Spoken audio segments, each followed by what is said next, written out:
ओम शांति, ओम शांति, ओम शांति। 9/12/2021 प्रातः मुरली। ओम शांति। बाप दादा मधुबन।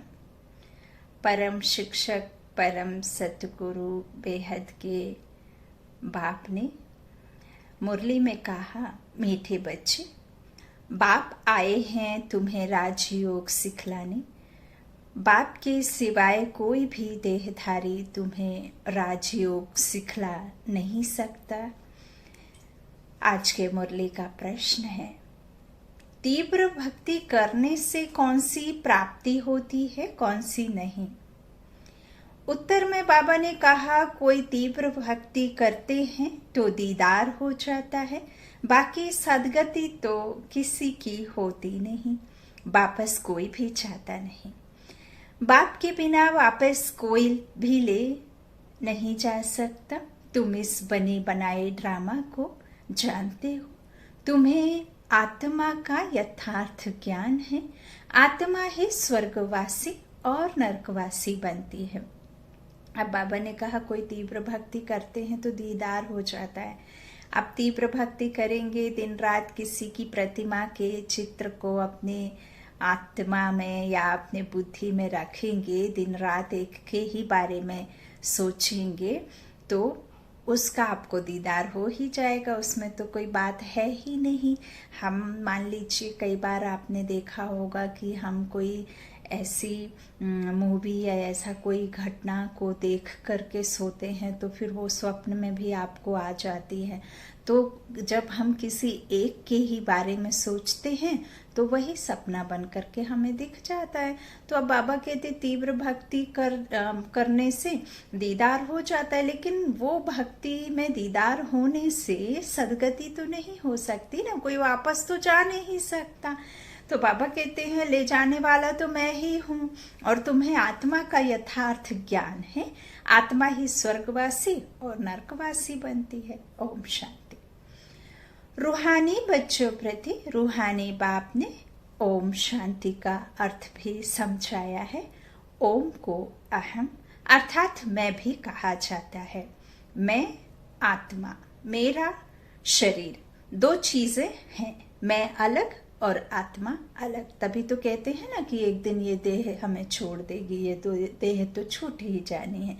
यदि ये देह अलग और आत्मा अलग नहीं होती तो ऐसा कोई क्यों कहता कि ये देह छूट जानी है।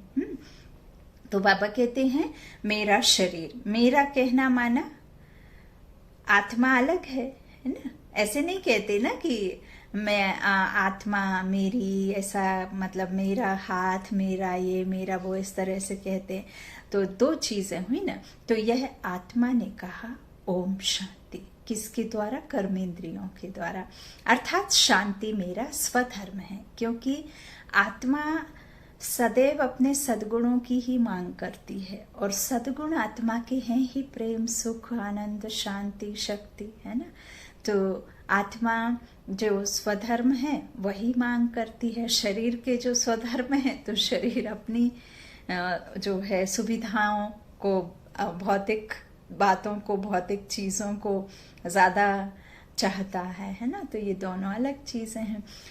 बाबा कहते हैं, आत्मा जानती है कि मेरा धर्म है शांति। आत्मा का निवास स्थान है शांति धाम, परम धाम। वह है निराकारी दुनिया, यह है साकारी मनुष्यों की दुनिया। जहाँ से आत्माएं पाठ बजाने आती हैं उसे निराकारी दुनिया कहते हैं। और निराकारी दुनिया अर्थात है ही जहाँ दुनिया में कोई एक आत्मा तो रहती नहीं होगी, है ना। जैसे कि ये मनुष्यों की दुनिया है तो यहाँ कोई एक मनुष्य नहीं रहता ना, इसीलिए तो उसे दुनिया कहा जाता है।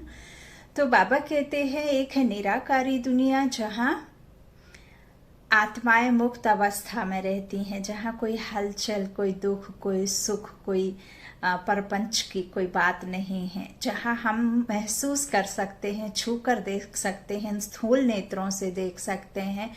वह है साकारी दुनिया, है ना। तो एक साकारी, एक निराकारी। तो यह है साकारी मनुष्यों की दुनिया। मनुष्य में आत्मा है और यह शरीर 5 तत्वों का बना हुआ है। आत्मा अविनाशी है, आत्मा का कोई काल नहीं है, आत्मा को कोई तलवार काट नहीं सकती, अग्नि जला नहीं सकती, हवा उड़ा नहीं सकती, पानी भिगा नहीं सकती। जब तक आत्मा इस तन में है तब तक इस शरीर का कोई बिगाड़ नहीं सकता है ना। तो आत्मा जब छोड़ देती है तभी फिर इस शरीर के साथ कुछ भी करो। तो बाबा कहते यह अविनाशी है, वह कब मरती नहीं। अब आत्मा का बाप कौन? शरीर का बाप तो हर एक का अलग अलग है, बाकी सभी आत्माओं का बाप एक ही है, परम पिता परमात्मा, परम आत्मा। और हम आत्माएं, उनका असली नाम है शिव। पहले पहले कहते हैं शिव परमात्माय नमः, फिर कहेंगे ब्रह्मा देवताय नमः, विष्णु देवताय नमः, गणपति देवताय नमः, जो भी कहते ना, तो कहेंगे ब्रह्मा देवताय नमः। बाबा कहते हैं विष्णु देवताय नमः। उन्हों को भगवान नहीं कह सकते, वो तो सतो रजो तमो जन्म मरण में आते, गति दुर्गति में आते, उन्हें कैसे फिर भगवान कह सकते जो खुद दुख में आते। दुख में जो आने वाला है वो सुख कैसे दे सकता है ना। तो उन्हें भगवान नहीं कह सकते। भगवान तो जन्म मरण से न्यारा है, गति दुर्गति से न्यारा है, और वो है ही निराकार। तो बाबा कहते सबसे ऊंच है निराकार परमात्मा, फिर है सूक्ष्म देवताएं, यहाँ सभी मनुष्य हैं। अब प्रश्न उठता है कि आत्मा का रूप क्या है। भारत में शिव की पूजा करते हैं, शिव काशी कहते हैं। वे लोग लिंग बनाते हैं, कोई बड़ा बनाते कोई छोटा, लेकिन जैसे आत्मा का रूप है वैसे परमात्मा का रूप है। और देखिए ये शिवलिंग के ऊपर में भी अगर आपने कभी देखा होगा तो ना जाने कितने अजीब अजीब से विकारी आत्माएं हैं जो ना जाने कैसे कैसे बहुत गंदे गंदे शब्दों का, गंदे गंदे लाइनों का उपयोग करते हैं परमात्मा के उस लिंग के ऊपर। तो देखिए भगवान को ठिक्कर भित्तर में कह करके उनको इतना गाली जैसा बाबा को लगता है। क्या एक पिता हर जगह होगा? क्या अनेक बाप एक बच्चे के हो सकते हैं? अब इस कलिकाल में 3 बाप हो जाते हैं, होते हैं कि नहीं? विवाह कर लेते हैं, एक छोड़ दूसरा, दूसरा छोड़ तीसरा, ऐसे ना जाने कितने कर लेते। तो इससे क्या है? पाप है ना ये। ओम शांति। तो बाबा कहते हैं कोई छोटा लिंग बनाते हैं और कोई बड़ा, लेकिन जैसे आत्मा का रूप है वैसे परमात्मा का रूप है ना। सूक्ष्म ते सूक्ष्म बिंदु, तो परमात्मा उसको मिलाकर परमात्मा कहते हैं। परमात्मा के लिए कोई कहते वह अखंड ज्योति स्वरूप है, कोई कहते ब्रह्मा है, को अब बाप समझाते हैं जैसे तुम आत्मा बिंदी हो वैसे मेरा रूप भी बिंदी है। जब रुद्र पूजा करते हैं तो उसमें लिंग ही बनाते हैं। शिव का बड़ा लिंग, बाकी सालिग्राम छोटे छोटे बनाते हैं, और सालिग्राम जो बनाते हैं वह आत्माओं का जो है, वहां पे आत्माओं का चिन्ह है। तो आत्माएं सालिग्राम, छोटे छोटे बच्चे परमात्मा के, और जो बड़ा है वो शिव है। तो मनुष्यों को ना यथार्थ आत्मा का ज्ञान है ना परमात्मा का, तो वह मनुष्य बाकी क्या रहा? सब में 5 विकार प्रवेश हैं। देह अभिमान में आकर एक दो को काटते रहते हैं। यह विकार है ही दुख देने वाले। कोई मर गया तो दुख हुआ, यह भी कांटा लगा। कोई भी मनुष्य को ना आत्मा का ना परमात्मा का रियलाइजेशन है। सूरत मनुष्य की, सीरत विकारी की। बंदरों का भी मिसाल हम मनुष्यों के लिए ही है। तो सीरत विकारी है, इसलिए कहा जाता है रावण संप्रदाय, पुरानी दुनिया। बाबा कहते क्योंकि है ही रावण राज्य, सब कहते भी हैं हमको राम राज्य चाहिए। गीता में भी अक्षर है कौरव संप्रदाय, पांडव संप्रदाय। और यादव संप्रदाय। तो ये 3 हैं। अभी तुम बच्चे राजयोग सीख रहे हो। राजयोग श्री कृष्ण सिखला ना सके, वो तो सतयुग में है। सतयुग के वो जो सतयुग का सतो प्रधान बालक रूप में श्री कृष्ण प्रिंस, उसे द्वापर में लाकर खड़ा तो किया, साथ में उसको गीता का भगवान भी कह दिया, जबकि वह तो अपनी रजो अवस्था में आके लक्ष्मी नारायण बन विष्णुपुरी का मालिक बनता। फिर वह कैसे कृष्ण जो सतो प्रधान छोटे बालक के रूप में आकर के द्वापर में खड़ा कैसे हो सकता। अब पिता और बच्चे की अगर आप फिलॉसफी एक साथ कर देंगे मिक्स, तो कंफ्यूज तो दुनिया होगी ही। तो अब बाबा कहते हैं किसी को रियलाइजेशन ही नहीं है। और बाबा कहते हैं 3 जो है, बाबा कहते गीता में अक्षर है कौरव, पांडव और जो है यादव। तो यहाँ भी बाबा ने कई बार मुरली में बताया है कि कौरव जो बाकी है ना, बाबा के बच्चे पांडव, जो बहुत ही पांडव ही जाकर के क्या बनते हैं, देवकुल में जाते हैं। और बाबा कहते हैं कौरव ज्यादा गाये हुए हैं, है ना, 100 गाये हुए हैं, पांडव बहुत कम गाये हुए हैं, 5 गाये हुए हैं, क्योंकि जो बाबा के सच्चे ब्राह्मण कुलभूषण बनते हैं वो बहुत ही कम होते हैं ना। फिर कौरव और जो यादव होते हैं उनके द्वारा फिर विनाश होता है। तो बाबा कहते अभी तुम बच्चे राजयोग सीख रहे हो। राजयोग श्री कृष्ण सिखला ना सके, वह है सतयुग का प्रिंस। उनकी महिमा है सर्वगुण संपन्न। हर एक का कर्तव्य महिमा अलग अलग है। जब सर्वगुण संपन्न होते हैं तब कोई कंस, कोई कहना चाहिए काले जो पॉइजन वाली नदी का कोई उसमें हो ही नहीं सकता। कोई नाग नाथने की बात ही नहीं है कि कोई नाग आकर के किसी को विष दे, है ना, क्योंकि सतो प्रधान में तो 5 तत्व भी सुख देने वाले होते हैं। तो वहां कैसे कोई स्नेक आदि काट सकता है।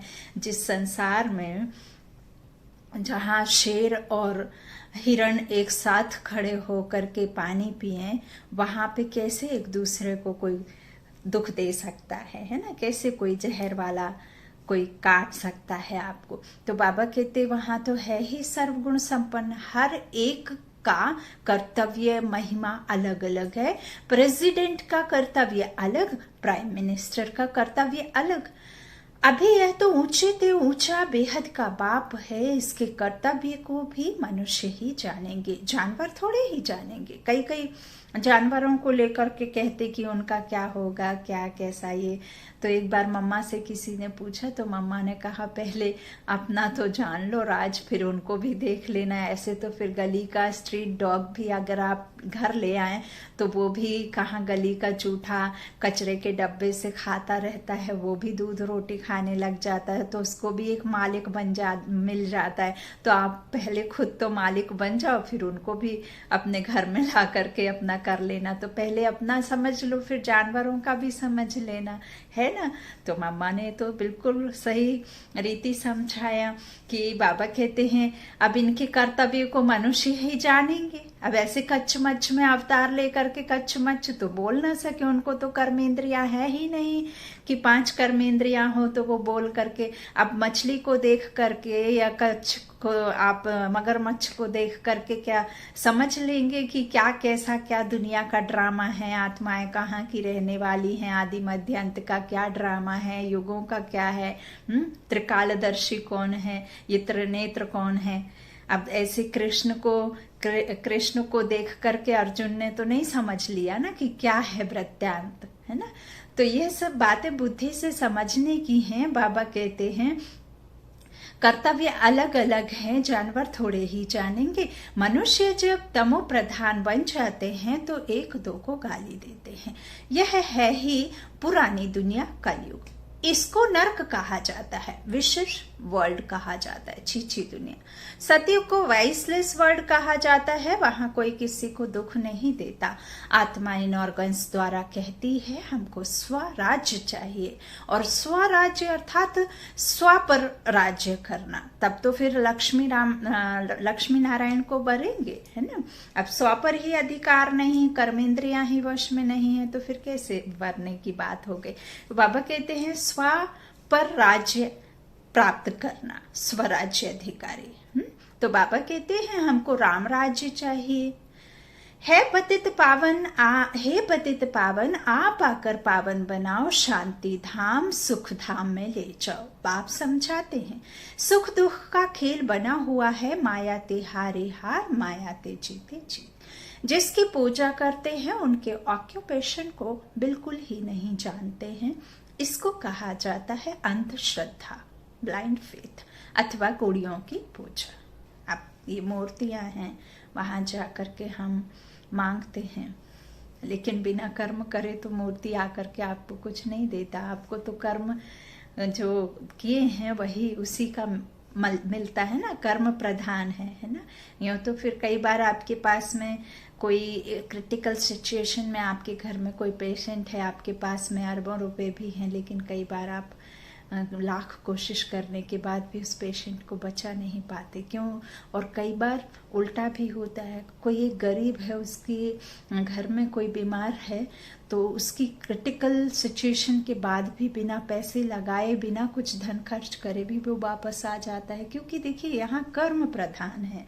आपके कर्म से ज्यादा आपके पास में जो स्थूल धन है ना, उन साधनों से आप किसी के जीवन को जीवन दान नहीं दे सकते हैं। एक पिता अपने बच्चे के लिए हर कोशिश करता है कि हम अपने बच्चे को वापस बहुत अच्छी सुख सुविधाएं दें, उसकी केयर करें, लेकिन कर्म से बढ़ के किसी को कुछ मिलता नहीं है। अपना अपना सब कर्म भाग्य है ना। ओम शांति। तो बाबा कहते गुड़ियों की पूजा, जैसे बच्चे गुड़िया बनाकर खेल पाल कर फिर तोड़ देते हैं। शिव परमात्माए नमः कहते हैं, परंतु अर्थ नहीं जानते। शिव तो है ऊंचे ते ऊंचा बाप, ब्रह्मा को भी प्रजापिता कहते। प्रजा माना ही मनुष्य सृष्टि। शिव है आत्माओं का बाप। सभी को दो बाप हैं, एक शरीर रूपी पिता शरीर के माफिक, एक आत्मा का पिता आत्मा के माफिक, परंतु सभी आत्माओं का बाप शिव है। उनको दुख हरता सुख करता कहा जाता है, कल्याणकारी भी कहते हैं। देवताओं की फिर महिमा गाते हैं। आप सर्व गुण संपन्न, हम नीच पापी, हमारे में कोई गुण नहीं। बिल्कुल तुच्छ बुद्धि है, देवताएं सूक्ष्म बुद्धि थी। यहाँ है सब बिकारी पतित, इसलिए गुरु करते हैं। गुरु वह जो सदगति करे। गुरु किया ही जाता है वानप्रस्थ में। वानप्रस्थ अर्थात सब आत्माओं की अभी इस समय वानप्रस्थ अवस्था है। कोई छोटी उम्र बड़ी उम्र का कोई यहाँ हिसाब किताब अभी नहीं है कि उनकी 80-90 हो जाएगी तभी उनको शरीर छूटना है। वाणी से परे जाना अर्थात अपने घर चले जाना। आत्माओं को जहाँ घर है असली, वहां जाने का ये वानप्रस्थ अवस्था सभी की है, किसी एक की नहीं है। तो वाणी से परे जाना अर्थात अपने घर जाने का वानप्रस्थ है ना। बाबा कहते हैं तो गुरु तब किया जाता है जब सबकी वानप्रस्थ अवस्था हो। तो गुरु वह जो सदगति करे, और सदगति दाता एक ही है जो मुक्ति जीवन मुक्ति दिलाता है। तो यहाँ सबको मिलनी है, इसलिए बाबा कहते हैं गुरु वह जो सदगति करे। गुरु किया ही जाता है वानप्रस्थ में। कहते हैं हम भगवान के पास जाने चाहते हैं। सतयुग में वानप्रस्थ अवस्था कहते नहीं है, वहां यह मालूम रहता है कि हमको एक शरीर छोड़ दूसरा लेना है।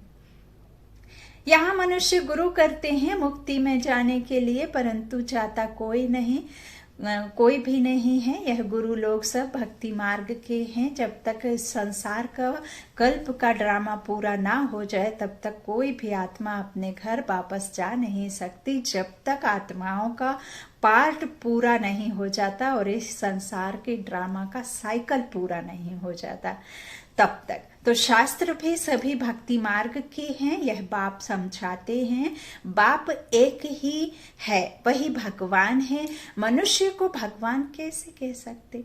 यहाँ तो सभी को भगवान कहते रहते हैं, हाँ, जिससे कोई प्राप्ति हुई, कोई चीज मिल गई, कोई सुख मिल गया, किसी ने कुछ काम बना दिया तो उसे ही भगवान कह देते हैं। कई कई पति भी बहुत केयर करने वाले होते हैं तो पति को ही भगवान मान लेते हैं।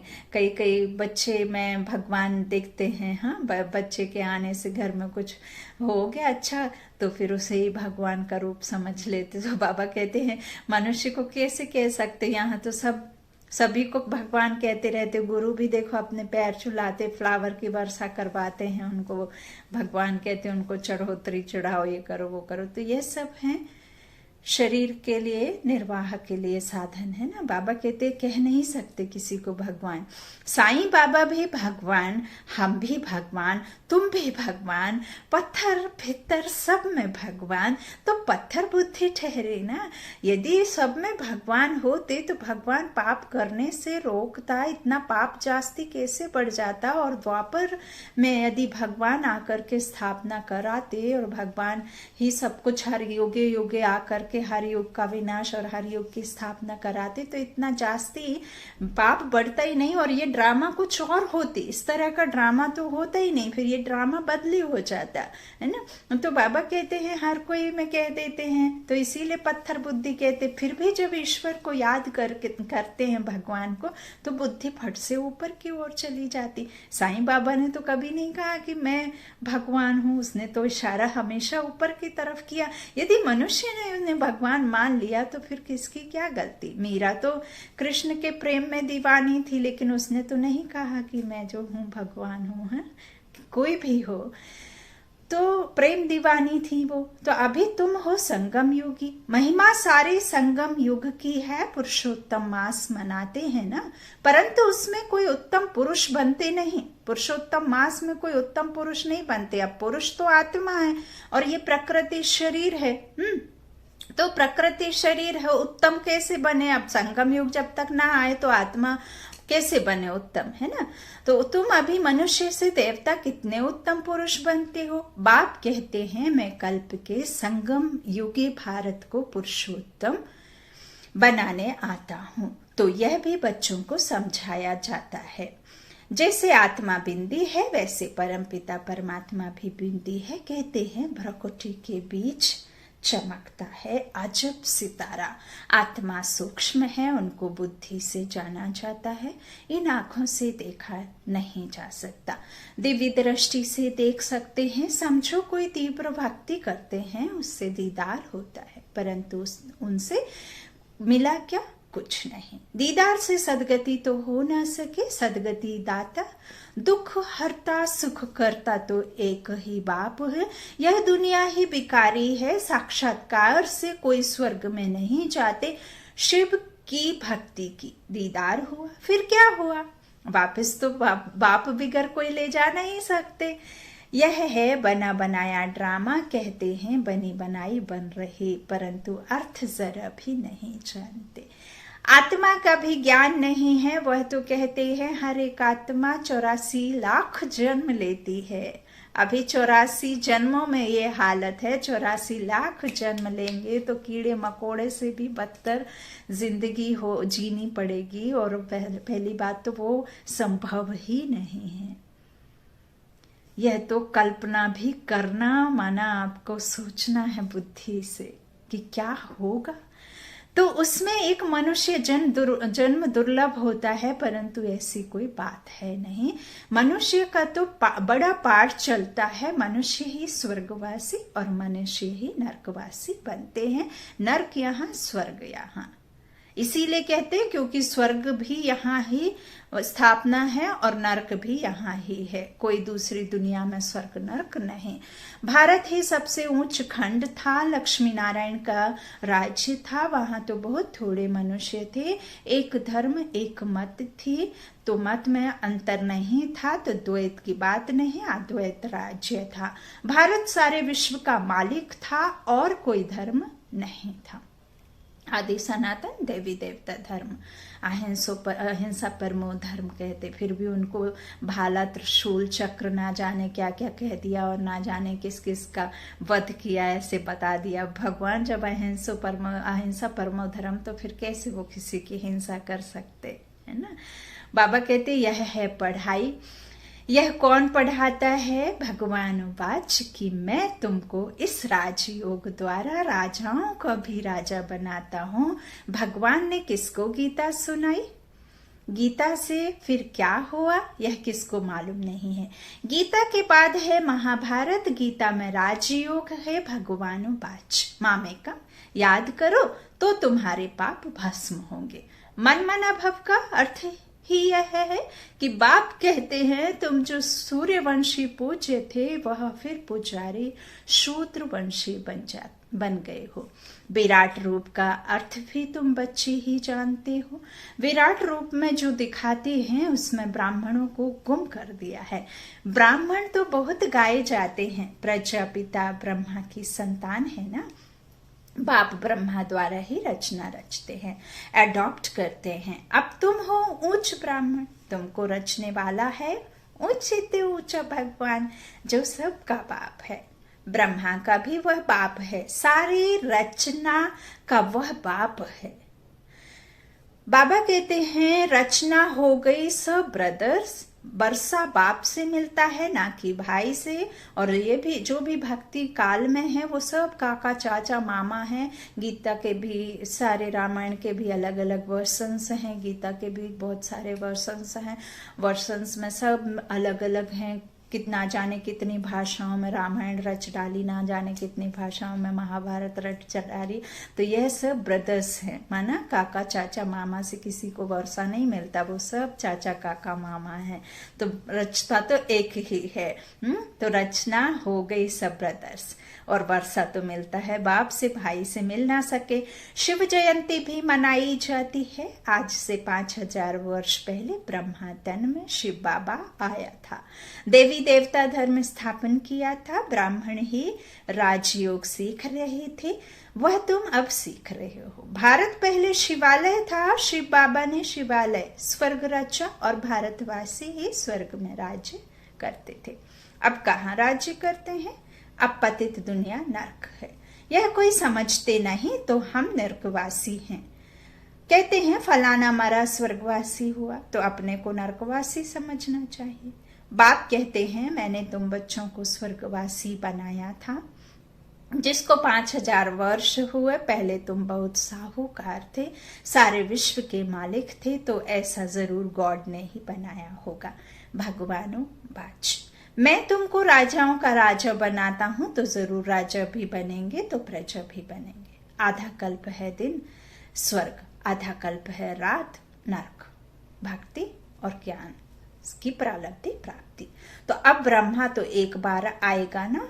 बाप है सबका रूहानी पंडा, वह सभी को वापस ले जाते हैं। इसीलिए शिव की बारात भी गाई हुई है, जिसमें भूत प्रेत भरत थैया सब जाते हैं। तो वहां से फिर मृत्यु लोक में नहीं आएंगे। अंधों की लाठी एक बाप ही है। बाप समझाते हैं बच्चे इस रावण राज्य का विनाश होना है।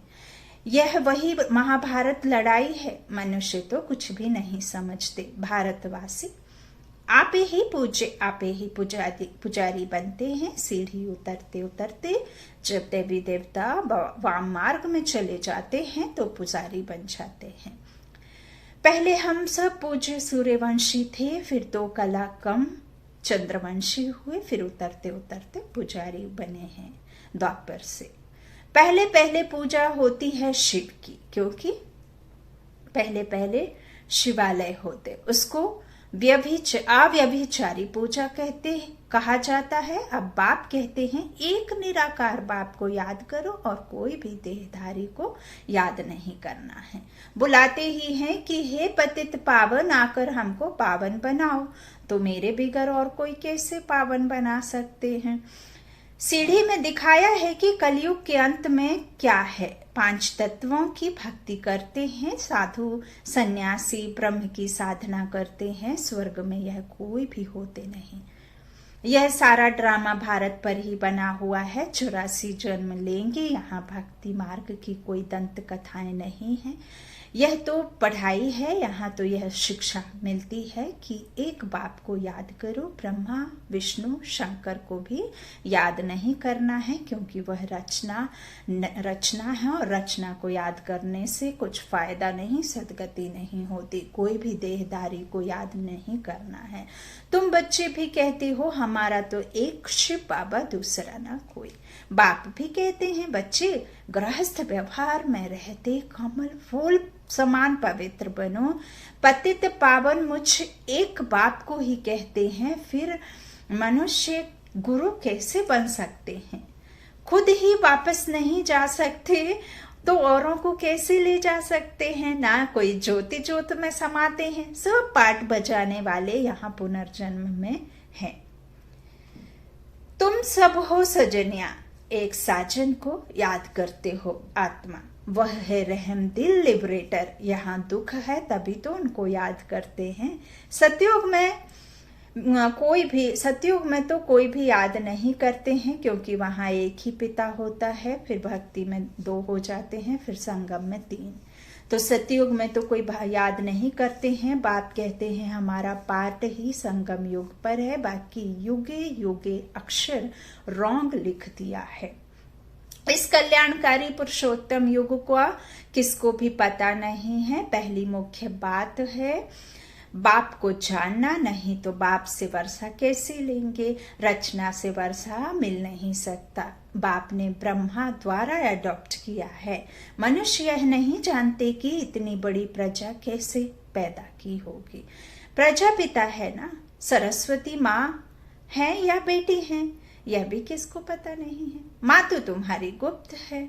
शिव बाबा ब्रह्मा द्वारा तुमको अडॉप्ट करते हैं, तो अब तुम हो राज ऋषि। ऋषि अक्षर पवित्रता की निशानी है। सन्यासी है हठ योगी, वह राजयोग सिखला ना सके। गीता भी जो सुनाते हैं वह भक्ति मार्ग की है। कितनी गीताएं बना दी हैं। बाप कहते हैं बच्चे मैं संस्कृत में तो नहीं पढ़ाता हूँ, ना श्लोक आदि की बात है। तुमको राजयोग आकर सिखलाता हूँ, जिस राजयोग से तुम पावन दुनिया के मालिक बन जाते हैं। अच्छा, मीठे मीठे सीखी लाधे बच्चों प्रति माता पिता बाप दादा का याद प्यार और गुड मॉर्निंग। रूहानी बाप की रूहानी बच्चों को नमस्ते। हम रूहानी बच्चों के रूहानी माता पिता बाप दादा को याद प्यार और गुड मॉर्निंग। शुक्रिया बाबा, मीठे बाबा, प्यारे बाबा। सबका साथी सबका सहारा धारणा के लिए मुख्य सार है। पहला बाबा ने कहा कभी किसी भी देहधारी को याद नहीं करना है, मेरा तो एक शिव बाबा, दूसरा ना कोई। यह पाठ पक्का करना है। दूसरा, बाप समान रूहानी पंडा बनकर सबको रूहानी घर का रास्ता दिखाना है। पंडा बनकर सबको घर का रास्ता बताना है, निराकारी दुनिया का। अंधों की लाठी बनना है। वरदान है सदा बिजी रहने की विधि द्वारा व्यर्थ संकल्पों की कंप्लेन को समाप्त करने वाले संपूर्ण कर्मातीत भव। संपूर्ण कर्मातीत बनने में व्यर्थ संकल्पों के तूफान ही विघ्न डालते हैं। इस व्यर्थ संकल्पों की कंप्लेन को समाप्त करने के लिए अपने मन को हर समय बिजी रखो। गलत कामों में बिजी नहीं, गलत संकल्पों के लिए बिजी नहीं, है ना। व्यर्थ को समर्थी में ले जाने के लिए श्रेष्ठ संकल्पों की रचना मन में करनी है। तब आपका मन जो है बिजी रहेगा, तो खाली दिमाग शैतान का नहीं रहेगा। तो समय की बुकिंग करने का तरीका सीखो। सारे दिन में मन को कहाँ कहाँ बिजी रखना है। मन से 3 मिनट के लिए एकांत में बैठ करके मन से बातें करो। कहीं पूरे दिन में गलत विचारों में तो नहीं भटका, है ना। तो यह प्रोग्राम बनाओ। रोज अपने मन को 4 बातों में बिजी कर दो। मिलन, पहला मिलन रूह रिहान पिता के साथ, आत्मा के साथ बात, मन से मन की बात। दूसरा वर्णन सर्विस, तीसरा मगन और चौथा लगन। इससे समय सफल हो जाएगा और व्यर्थ की कंप्लेन खत्म हो जाएगी। आज का स्लोगन है सफलता को परमात्मा बर्थ राइट समझने वाले ही सदा प्रसन्न चित्त रह सकते हैं। सफलता को परमात्मा बर्थ राइट समझने वाले ही सदा प्रसन्न चित्त रह सकते हैं। ओम शांति, ओम शांति, ओम शांति।